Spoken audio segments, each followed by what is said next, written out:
नमस्कार। एक बार फिर से स्वागत है आपका सक्सेस कोना में। आज के इस वीडियो में हम बात करने वाले हैं उत्तराखंड के लोकगीतों से संबंधित कुछ महत्वपूर्ण प्रश्नों के बारे में। तो शुरू करते हैं आज का वीडियो।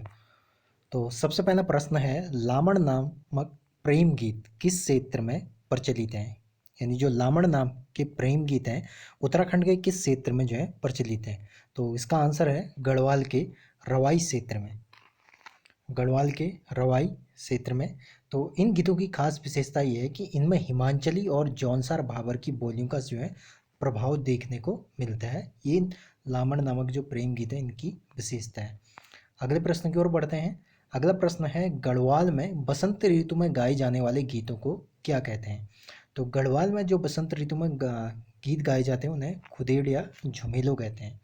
इन गानों की विशेषता ये होती है कि इनमें जो महिलाएं है वो अपने मायके की यादों में और वहाँ से बिछड़ने के भाव जो हैं इन गानों में सबसे ज़्यादा जो है शामिल रहते हैं।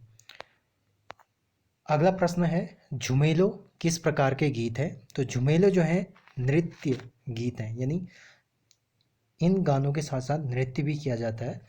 इन गानों में जो है मुख्य रूप से अपने प्रिय से वियोग के, मायके की याद या माता पिता द्वारा भेजे संदेश तथा बसंत ऋतु के सौंदर्य का चित्रण रहता है। साथ ही इन गीतों की प्रत्येक पंक्ति के अंत में झुमेले शब्द की जो है आवृत्ति जो है होती है, यानी बार बार जो है जो गाने का की जो लास्ट पंक्ति होगी वहाँ पर झुमेलो जो शब्द है उसकी जो है आवृत्ति होती है, यानी बार बार झुमेलो शब्द जो है वहाँ पर बोला जाता है। अगला प्रश्न है, हुड़की बोल किस प्रकार के गीत हैं? ध्यान से सुनिए, हुड़की बोल किस प्रकार के जो हैं गीत हैं? तो ये गीत हैं श्रम और कृषि से संबंधित गीत हैं। ये बेसिकली कुमाऊं क्षेत्र के गीत है, जिसमें जो है हुड़की जो है एक वाद्य यंत्र है और बोल का अर्थ होता है श्रम, यानी रुपाई के अवसर पर हुड़की की थाप पर श्रम करते हुए ये गीत जो है गाए जाते हैं। इसमें जो हुड़की होता है बजाते हुआ मुख्य गायक होता है वो हुड़की बजाता है और बाकी जो लोग हैं उसकी थाप पर जो है हुड़की की थाप पर जो है खेतों में काम करते हैं। अगला प्रश्न है, कुमाऊं में भगनोले और बैर के गीत किस अवसर पर गाए जाते हैं? वैसे तो ये गीत जो है किसी भी अवसर पर गाए जाते हैं, पर विशेष अवसर पर जो है ये गीत मेलों में गाए जाते हैं। तो कहा जाता है कि जो भगनोले होते हैं इसमें गायक जो है कितने भी जोड़ों का निर्माण करे यह उसकी इच्छा पर निर्भर करता है, यानी जो भगनोले गाने वाला जो गायक है वो उसमें कितनी भी पंक्तियां ऐड करे ये उस पर डिपेंड करता है। साथ ही साथ कभी कभी इन गानों की पंक्तियों को जोड़ते चले जाने के कारण इन्हें जोड़ भी कहते हैं। और ये भी कहा जाता है कि ये वही वाणी भाग, यानी एक शब्द आता है भाग, यानी किसी गाने को दोहराना, विलास के नवल रूपों के सृजन एवं वाक्य चातुर्य द्वारा अभिव्यक्ति के कौशल को प्रस्तुत करने के कारण इन्हें भगनोल कहा जाता है, यानी भाग लगाने के कारण जो है इनको भगनोल कहा जाता है। अब बात करते हैं कुमाऊं के प्रेम गीतों में किसका प्रमुख स्थान है।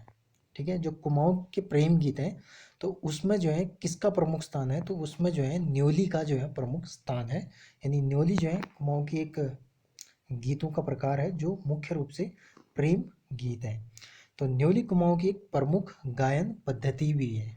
ठीक है, तो ध्यान रखिए न्योली जो है कुमाऊं की एक प्रमुख गायन पद्धति भी है। और जो न्योली है कुमाऊं में जो है कोयल को कहा जाता है, यानी कुमाऊनी भाषा में कोयल को जो है न्योली कहा जाता है।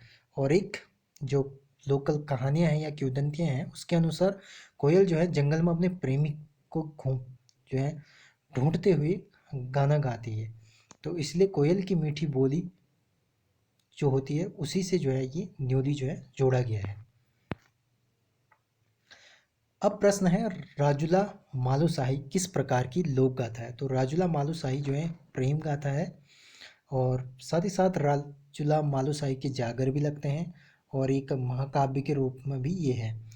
तो जो कत्यूरी के शासक ठुला शाह के पुत्र मालू शाह और सुनपति भोटिया की पुत्री रजुला की प्रेम गाथा का वर्णन ही जो है रजुला मालूशाही में जो हमको मिलता है।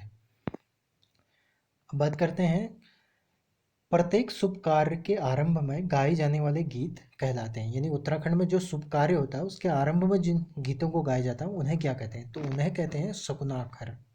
ठीक है, याद रखिए शकुनाखर। तो ये शकुन होता है यानी कोई शुभ कार्य, और आखर यानी शब्द। तो यानी तो शकुनाखर हो गए प्रत्येक शुभ कार्य में प्रारंभ में गाए जाने वाले गीत। तो शुभ कार्य में देवी देवताओं, इष्ट मित्र, बंधु बांधवों और परिवारजनों को निमंत्रित करते हुए यह गीत गाया जाता है। तो शकुनाखर में क्या होता है? देवी देवता, इष्ट मित्र, बंधु बांधव और परिवारजनों को निमंत्रित करते हुए यह गीत जो है गाया जाता है। अगला है फाग और मांगल जो है किस प्रकार के गीत कहलाते हैं? तो जो फाग और मांगल हैं ये संस्कार गीत कहलाते हैं। ठीक हो, क्लियर हो गया? जो संस्कार गीत हैं ये फाग और मांगल हैं, और इन गीतों में और ये गीत जो है विशेष रूप से महिलाओं द्वारा ही गाए जाते हैं। इसमें पुरुषों की कोई भूमिका नहीं है, ये जो है मुख्य रूप से महिलाएं ही गाती हैं। और इसके जो अन्य संस्कार गीत के जो अन्य हैं वो हैं शकुनाखर, गणेश पूजा, मातृ पूजा, शिशु जन्म के टाइम समय, नामकरण, यज्ञोपवीत और विवाह आदि के गीत प्रमुख हैं। तो दोस्तों ये थे उत्तराखंड के लोकगीतों से संबंधित कुछ प्रश्न। उम्मीद करते हैं कि आपको ये वीडियो पसंद आया होगा। तो वीडियो पसंद आया तो प्लीज़ चैनल को जो है सब्सक्राइब करिए, लाइक करिए और शेयर जो है ज़रूर करिए। तो मिलते हैं अगले वीडियो में, तब तक के लिए धन्यवाद।